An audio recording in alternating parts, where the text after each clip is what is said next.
Hello dear students, welcome back to our channel that is Omnify education. और मैं श्रद्धा आज आपके लिए लेकर आई हूँ चैप्टर 1 इन सिविक्स। और हम यहाँ पर बात करेंगे कि chapter 1 that is a power sharing, कि इस चैप्टर में ऐसा क्या खास है, इस चैप्टर से आपको क्या एक मॉरल मैसेज देने की यहाँ पर एनसीईआरटी वालों ने कोशिश की है। तो चलिए हम बढ़ते हैं अपने चैप्टर में, टाइम को ज़ाया नहीं करते हैं, बात करते हैं पावर शेयरिंग की। पावर, आपको पता है कि पावर क्या होती है? अल्टीमेट एक सुपर चीज होती है। अगर किसी के पास आ जाए तो उससे क्या होता है, वो कोई भी चीज कैप्चर कर सकता है या वो कोई भी चीज अपने वश में कर सकता है। लेकिन बात आती है पावर शेयरिंग। शेयरिंग मतलब जो चीज आपके पास सुपर है उसको जब आप शेयर करते हो तो तब क्या होता है। तो यहाँ पर इस चैप्टर के अंदर दो कंट्रीज के एग्जाम्पल से इस बात को समझाने की कोशिश की है कि पावर शेयरिंग डिजायरेबल है या अनडिजायरेबल है। तो चलिए बढ़ते हैं अपनी पहली कंट्री पर, दैट इज बेल्जियम। बेल्जियम के बारे में बात अगर आप देखो तो एक छोटा सा कंट्री है। अगर यहाँ पर देखा जाए, भारत में जितना हरियाणा आपको देखने को मिलता है उतना ही बेल्जियम का स्ट्रक्चर आपको देखने को मिलेगा। पॉपुलेशन की बात करूं तो यहाँ की पॉपुलेशन अराउंड 1 करोड़ के आसपास है। लेकिन अगर बेल्जियम यहाँ पर एग्जाम्पल के तौर पर दिया है तो आपको ये समझना होगा जो बेल्जियम का इथनिक कंपोजिशन है वो किस तरीके से है, क्योंकि जो देश में रहने वाले लोग हैं उनसे ही देश आगे बढ़ता है। अब जैसे हम बात करें बेल्जियम की, तो बेल्जियम की जो नेबरहुड कंट्रीज हैं, पहला Netherland, then Germany, then Luxembourg, then France. लेकिन अगर हम अंदर इसके इंटरनल स्ट्रक्चर की बात करें तो मेन बात आती है उसके इथनिक कंपोजिशंस पर, क्योंकि अल्टीमेटली जो वहां पर किसी भी देश में रहने वाले लोग उस देश की ग्रोथ को आगे लेके जाते हैं। तो चलिए आइए देखते हैं कि बेल्जियम देश में ऐसा क्या खास है। इथनिक कंपोजिशंस की बात करूं तो ये है आपका बेल्जियम कंट्री। बेल्जियम कंट्री की कैपिटल है ब्रसेल्स। लेकिन अगर मैं बात करूं तो यहाँ पर है दो रीजन, ये डिवीजन आपको दिख रहा है। नीचे के रीजन को बोला जाता है वलूनिया रीजन और अपर जो रीजन है उसको कहा जाता है फ्लैमिश रीजन। जो फ्लैमिश रीजन है यहाँ पर डच स्पीकिंग पीपल्स की जो पॉपुलेशन है वो मेजॉरिटी में है 59%। और अगर मैं बात करूं वलूनिया रीजन की तो यहाँ पर फ्रेंच स्पीकिंग पीपल जो है उनकी अगर आप पॉपुलेशन देखोगे तो वो है 40%। यानी आप यहाँ पर देख रहे हो कि कंट्री के अंदर जो डच स्पीकिंग पीपल हैं उनकी पॉपुलेशन ज्यादा है in comparison to French speaking people की। 1% जो है वो है जर्मन स्पीकिंग पीपल। लेकिन बात करें अगर कैपिटल की तो कैपिटल है ब्रसेल्स। ब्रसेल्स की बात करें तो यहाँ पर फ्रेंच और डच स्पीकिंग पीपल की जो पॉपुलेशन है, फ्रेंच है 80% और डच है 20%। तो आप क्या सोच सकते हो कि जिस रीजन में डच स्पीकिंग जो पॉपुलेशन है वो मेजॉरिटी में है, वहां पर कैपिटल में वही जो डच स्पीकिंग पीपल है वो माइनॉरिटी में आ जाएंगे, तो फिर क्या होगा? फिर होगा कॉन्फ्लिक्ट, क्योंकि जब आपके विचार आपके साथ ना मिलने लगे तो वहां पर हो जाता है कॉन्फ्लिक्ट। और जहां पर आप देख रहे हो कि लोअर जो पार्ट है वो है फ्रेंच स्पीकिंग पीपल का, वहां पर वो 40% है। तो अब खास ये देखने वाली बात है कि इस कंट्री ने ऐसा क्या किया, या इस कंट्री में ये सब जो इथनिक कंपोजिशन है ये डिफरेंट होने के बावजूद इस कंट्री ने इसका क्या सॉल्यूशन निकाला। अगर मैं कैपिटल की बात करूं, यहाँ का जो हेडक्वार्टर था यहाँ पर कैपिटल में था, तो कैपिटल में देखा जाए तो जो फ्रेंच स्पीकिंग पीपल हैं वो मेजॉरिटी में थे। दूसरी बात ये थी कि जो फ्रेंच थे वो डच के कंपैरिजन में रिच थे। तो यहाँ पर पहले डिमांड ये उठी कि जो फ्रेंच स्पीकिंग पीपल हैं क्योंकि वो रिच हैं तो उनकी लैंग्वेज को लाना चाहिए या उनको प्रायोरिटी देनी चाहिए। लेकिन डच अगर स्पीकिंग पीपल देखा जाए तो उस रीजन में डच की मेजॉरिटी ज्यादा है, तो वहां पर ये कंफ्यूजन उठा कि डच को पहले प्रेफरेंस दे या फ्रेंच को पहले प्रेफरेंस दे। तो इसके लिए सरकार ने एक अल्टीमेट सॉल्यूशन निकाला। वो अल्टीमेट सॉल्यूशन क्या है, आइए देखते हैं। तो वो सॉल्यूशन था आपके पास कि बेल्जियम की जो सरकार है उसने सॉल्यूशन निकाला अकोमोडेशन। अकोमोडेशंस का मतलब होता है कि आप एडजस्ट कर सको। इस अकोमोडेशंस के लिए उसने लोगों के हिसाब से अपने कॉन्स्टिट्यूशन को 4 बार चेंज किया। 1970 से लेकर 1993 के बीच में वो कॉन्स्टिट्यूशन 4 बार चेंज हुआ। क्योंकि यहाँ पर जो सरकार थी वो लोगों की प्रायोरिटी को इम्पोर्टेंस दे रही थी। तो अकोमोडेशन चेंज होने के बाद एक बहुत ही अच्छा एक बेल्जियम मॉडल बनकर आता है जिसकी 4 शर्तें सरकार ने रखी थी। वो 4 शर्तें क्या हैं, आइए हम देखें। चलिए अब देखते हैं बेल्जियम मॉडल, जो कि कॉन्स्टिट्यूशन यानी बेल्जियम गवर्नमेंट की कॉन्स्टिट्यूशन के द्वारा किया गया था, वो था क्या और क्यों ये मॉडल इतना इफेक्टिव है कि ब्रसेल्स में आपका बनता है यूरोपियन यूनियन का हेडक्वार्टर, जो कि आपकी लार्जेस्ट ऑर्गेनाइजेशन है। तो चलिए पहला जो रिकमेंडेशंस यानी पहला जो कॉन्स्टिट्यूशन अमेंडमेंट इसमें किया गया था वो था कि जो नंबर ऑफ मिनिस्टर हैं डच और फ्रेंच स्पीकिंग पीपल के, वो सेंट्रल गवर्नमेंट में इक्वल रहेंगे, यानी उनका जो रिप्रेजेंटेशन होगा वो इक्वल होगा। इससे क्या होगा, इससे ये होगा कि जो डच या फ्रेंच की जो मेजॉरिटेरिज्म में है वो नहीं आ पाएगा, यानी वो अपने आप को सुपर पावर नहीं बता पाएंगे, पावर को शेयर कर दिया गया। दूसरा जो रिकमेंडेशन कॉन्स्टिट्यूशन के द्वारा किया गया वो ये था कि जो स्टेट गवर्नमेंट है वो सेंट्रल गवर्नमेंट को सबऑर्डिनेट नहीं कर सकती। इससे क्या होगा कि जो स्टेट गवर्नमेंट है वो सुपर पावरफुल नहीं बन सकती। थर्ड जो यहाँ पर बेल्जियम मॉडल में कॉन्स्टिट्यूशन द्वारा अमेंडमेंट किया गया वो था कैपिटल को लेकर। ब्रसेल्स में क्या किया गया, ब्रसेल्स में एक सेपरेट गवर्नमेंट बनाई गई और ब्रसेल्स में सेपरेट गवर्नमेंट में जो फ्रेंच और डच नंबर ऑफ मिनिस्टर्स थे उनका इक्वल रिप्रेजेंटेशन किया गया, यानी जो सीट हैं वो इक्वल बांट दी गई हर रीजन में। और उसके अलावा जो फोर्थ रिकमेंडेशंस कॉन्स्टिट्यूशन के द्वारा किया गया वो था एक very effective, that is community government, यानी एक थर्ड गवर्नमेंट बनाया गया जो थी कम्युनिटी गवर्नमेंट। ये कम्युनिटी गवर्नमेंट डच, फ्रेंच और जर्मन स्पीकिंग पीपल्स को लेकर बनाई गई, यानी अब इस कम्युनिटी गवर्नमेंट के अंदर वन लैंग्वेज कम्युनिटी बनेगी जिसे उसी कम्युनिटी के लोग अपने आगे लेकर जाएंगे। यानी अगर डच स्पीकिंग पीपल है तो वो अपनी कम्युनिटी से किसी एक रिप्रेजेंटेटिव को आगे लेके जाएगा, फ्रेंच स्पीकिंग कम्युनिटी है तो वो अपनी रिप्रेजेंटेशन से एक पीपल को आगे लेके जाएगा, और अगर जर्मन स्पीकिंग कम्युनिटी है तो वो अपनी कम्युनिटी में से एक पर्सन को आगे लेके आएगा। और फिर ये जो कम्युनिटी के लीडर हैं ये क्या करेंगे, उनसे related cultural, educational and language issues को उठाएंगे और उनको सॉल्व करेंगे। तो आपने यहाँ पर देखा कि बेल्जियम मॉडल ने इन 4 कॉन्स्टिट्यूशन अमेंडमेंट के थ्रू अपने देश में एक नए थॉट का जन्म किया, जो था कम्युनिटी को प्रेफरेंस देना, यानी पावर को शेयर किया गया इक्वल रिप्रेजेंटेशन के आधार पर तीनों कम्युनिटी में। और जब ये शेयरिंग हुआ तो उससे एक नई प्रोविजन का बर्थ हुआ, दैट इज अकोमोडेशन, यानी जब हम एडजस्टमेंट करते हैं, लोगों के हिसाब से अपने कानून को आगे लेकर बनाते हैं तो हमारा देश बनता है सुपर पावरफुल। अब बढ़ते हैं दूसरी कंट्री की ओर जो कि है श्रीलंका। अब बढ़ते हैं अपनी नेक्स्ट कंट्री के एग्जाम्पल पर, दैट इज श्रीलंका। तो श्रीलंका की गवर्नमेंट ने क्या किया, उनके देश में कौन कौन से इथनिक कॉन्फ्लिक्ट थे या इथनिक कंपोजिशन उस देश का क्या था, उसने क्या सॉल्यूशन निकाला, तो चलिए देखते हैं।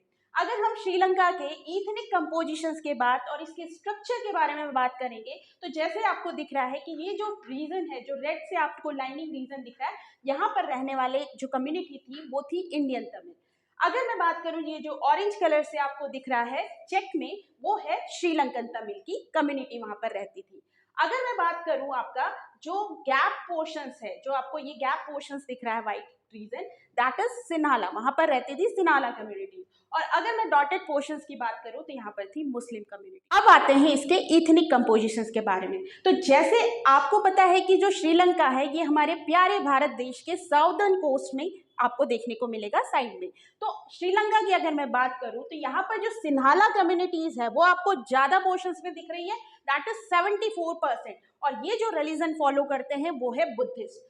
दूसरा अगर आप देखोगे तो 18% यहाँ पर तमिल है। कौन से तमिल, एक है श्रीलंकन तमिल, एक है इंडियन तमिल। तो तमिल की अगर मैं बात करूं श्रीलंकन तमिल की, तो ये कहलाए यहाँ के नेटिव तमिल, यानी जिनका बॉर्न यहीं पर हुआ है और जिन्होंने तमिल रिलीजन को या तमिल लैंग्वेज को प्रेफर किया है।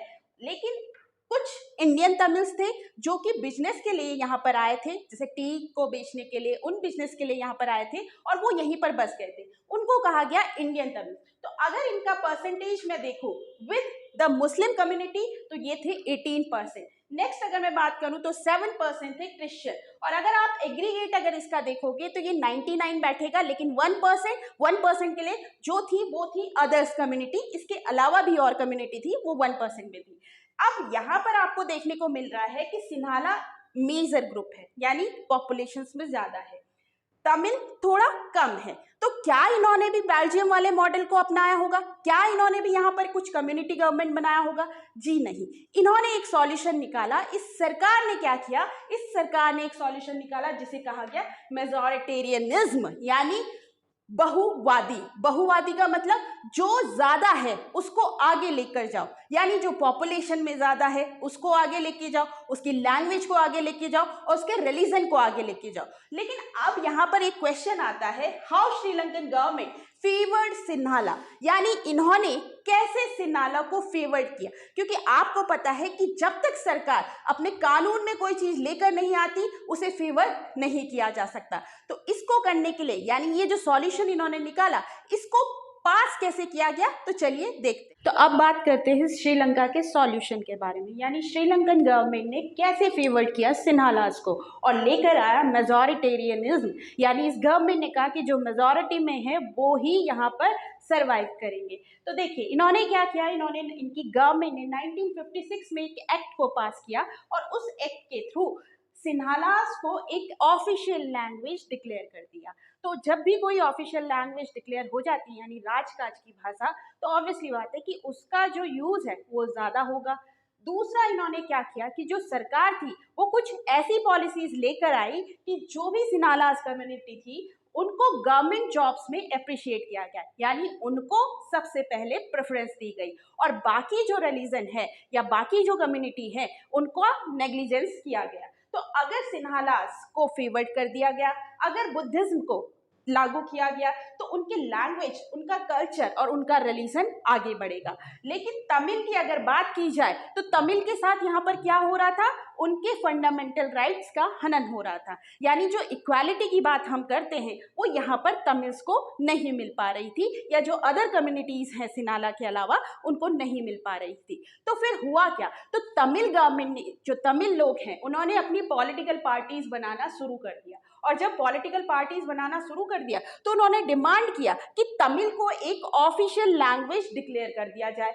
दूसरा डिमांड उन्होंने कहा कि जहां पर वो रहते हैं, जिस भी रीजन में तमिल्स हैं, उस रीजन में एक सेपरेट गवर्नमेंट बनाई जाए जो कि तमिल बनाएंगे। बात उन्होंने ये कही कि जैसा प्रेफरेंस सिन्हालास को गवर्नमेंट जॉब्स में मिल रहा है वैसा ही प्रेफरेंस तमिल्स को दिया जाना चाहिए, यानी इक्वल अपॉर्चुनिटी। और फिर उन्होंने बात कही कि हमारे लिए अगर आप ये सब नहीं कर सकते तो जिस पार्ट में हम रहते हैं उस पार्ट को सेपरेट कर दिया जाए।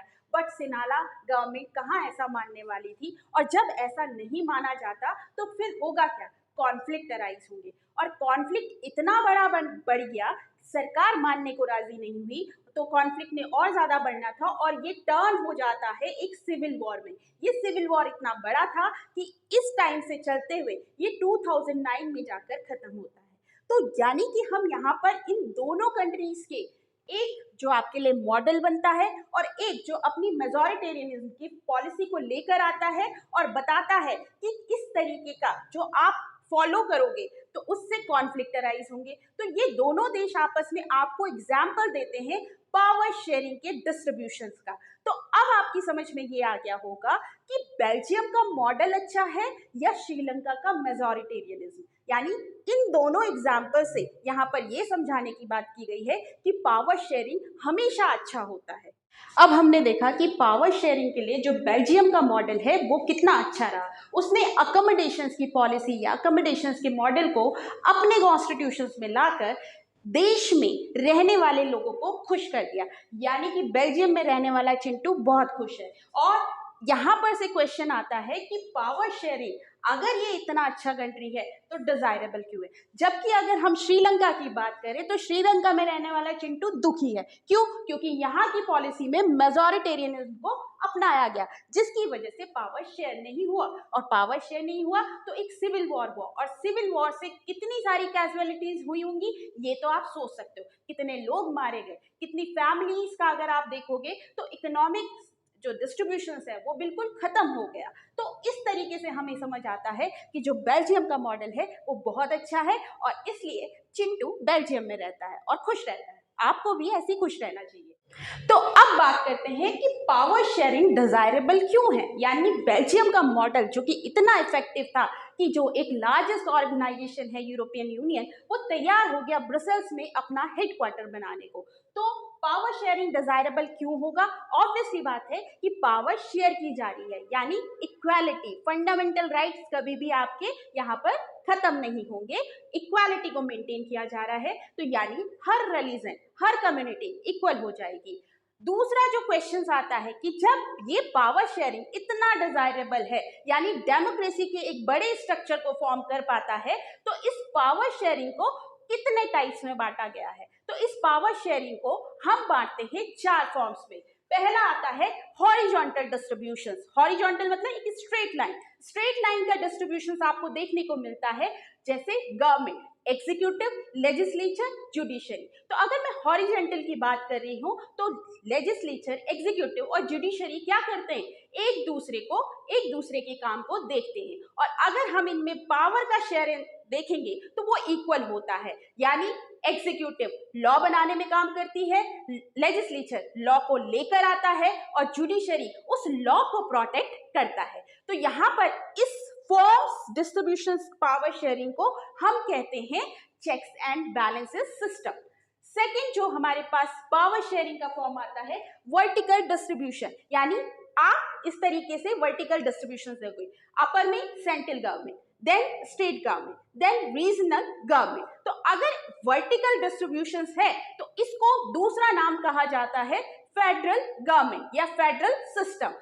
थर्ड जो आपके पास आता है पावर का डिस्ट्रीब्यूशंस या फॉर्म्स, वो है डिफरेंट सोशल ग्रुप। हम क्या कर सकते हैं, अपने देश में डिफरेंट सोशल ग्रुप्स बना के, जैसे बेल्जियम ने किया, उसने क्या किया, अपने यहाँ थर्ड गवर्नमेंट फॉर्म की, कम्युनिटी गवर्नमेंट। तो अगर हमारे यहाँ सोशल ग्रुप्स डिफरेंट हैं, उनकी गवर्नमेंट को आगे लाकर यानी कम्युनिटी गवर्नमेंट को फॉर्म कर सकते हैं, और ये भी आपका क्या करेगा, जो आपकी पावर है उसको शेयर करेगा। तो ये हुआ आपका डिफरेंट सोशल ग्रुप। और फोर्थ फॉर्म आती है पावर शेयरिंग की, sharing of the political parties, pressure groups and movement. तो अगर शेयरिंग क्या हो, पॉलिटिकल पार्टीज, आपको पता है कॉलिशन में गवर्नमेंट आती है, कॉलिशन में गवर्नमेंट दो या दो से ज्यादा पार्टी जब आपस में मिलकर पार्टीज बनाती है तो वो कॉलिशन गवर्नमेंट होता है। तो कॉलिशन गवर्नमेंट में होता क्या है, पार्टी जीत जाती है, मेजॉरिटी में चांस होते हैं कि वो जीत जाती है। तो उससे क्या होता है कि जो पावर है, पार्टी का पावर है, वो शेयर हो गया दो या दो से ज्यादा पार्टी के बीच। तो ये है फोर्थ फॉर्म,